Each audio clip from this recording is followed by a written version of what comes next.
Hey everyone, welcome back to my channel. I'm Andrew, currently a gap year student entrepreneur in Malaysia, and on this channel we'll explore ways to improve our work, our life, and ourselves in general. Today, we'll talk about self-improvement through 3 stages of self-awareness. So, what is actually self-awareness? Self-awareness is the ability to know whether your action, thoughts, or emotion are aligned with your objective. So, as an example, when we're trying to initiate a conversation with a stranger, usually what we try to do is we try to make this conversation last quite long and maybe try to end up with a new friendship. And so, whenever you try to start out, your mind will initiate a way to start this conversation. But let's say it came out bad and the conversation became awkward. So, your self-awareness kind of kicked in. Know that, wait, it didn't really reach your objective because first, this conversation didn't last long because you made it awkward, and second, of course, you didn't have a new relationship. So your self-awareness tell you that there's something wrong. Now, it's time to maybe improve upon your skills that you've used just now. Now, why is self-awareness important?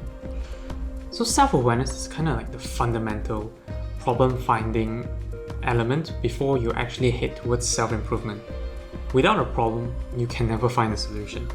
So self-awareness is like the fault sensor in your life where it tells you that, hey brother, there's something wrong. You need to work out the solution for it. And the solution part is your self-improvement. But here's the problem. Many people, including once me, we actually don't have a very strong self-awareness. Or maybe some people just stuck within these 3 stages of self-awareness before they can head to self-improvement.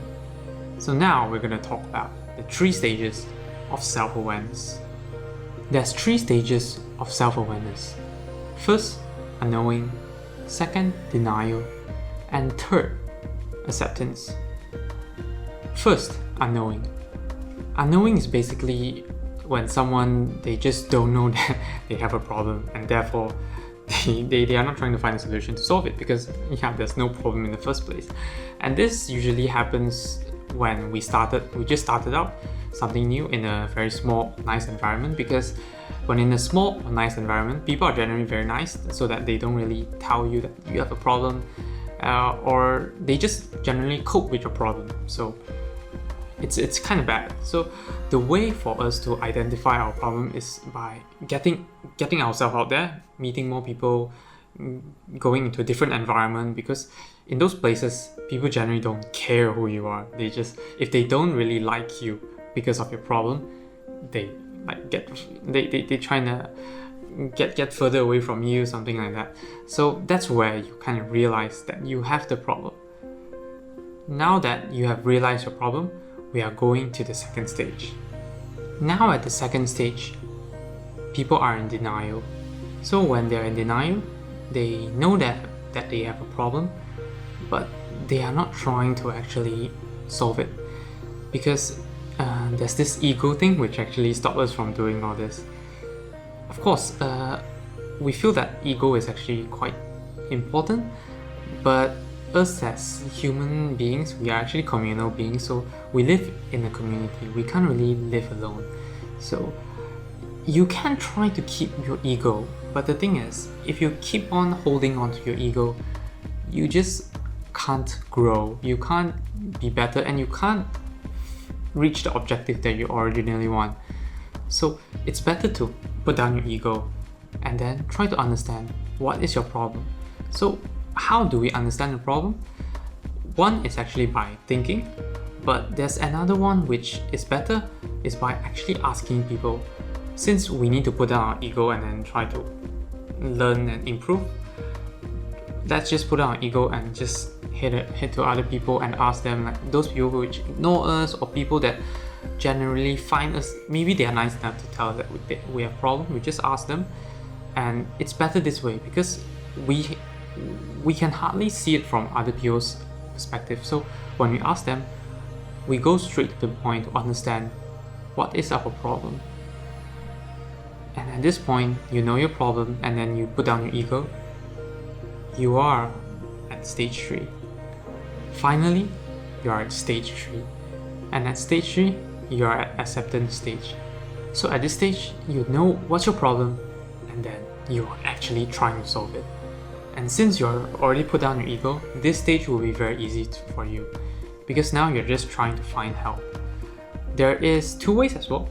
One is finding help yourself by mainly self-help book or like by experience, but this is not very good because sometimes we are not as disciplined as we think we are, so it's hard to implement. So let's try to find someone to help, which is the second way. Asking someone for ways to improve ourselves, or basically just use someone as a mentor to guide you to make sure that you are on your plan to improve yourself is good. Because I believe that ultimately the objectives is very important for us, and us as human beings, one of our life purpose is just to seek for growth. And of course, just like what we talk about, the ego thing, initially when we think about trying to put down our ego, we felt like it's a very stupid thing to do. It hurts. But that, because the ego is actually a short-term gratification, it's better to put that down for long-term gratification. Imagine yourself heading to the objective and like generally improve yourself.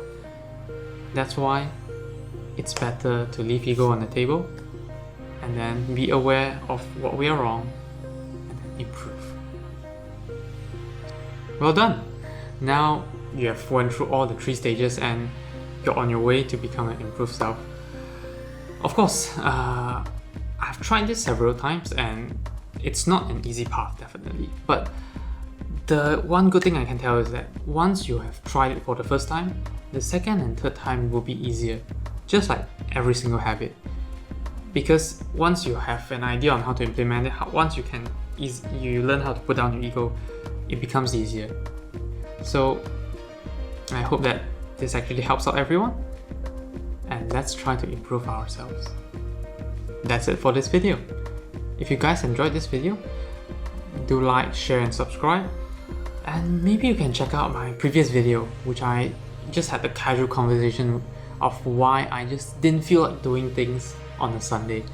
Or you can check out the Inktosh channel, which is actually a podcast channel created by me and my girlfriend, where we talk about incongruous thoughts in our daily life. Thanks everyone for watching, and hope to see you guys next time.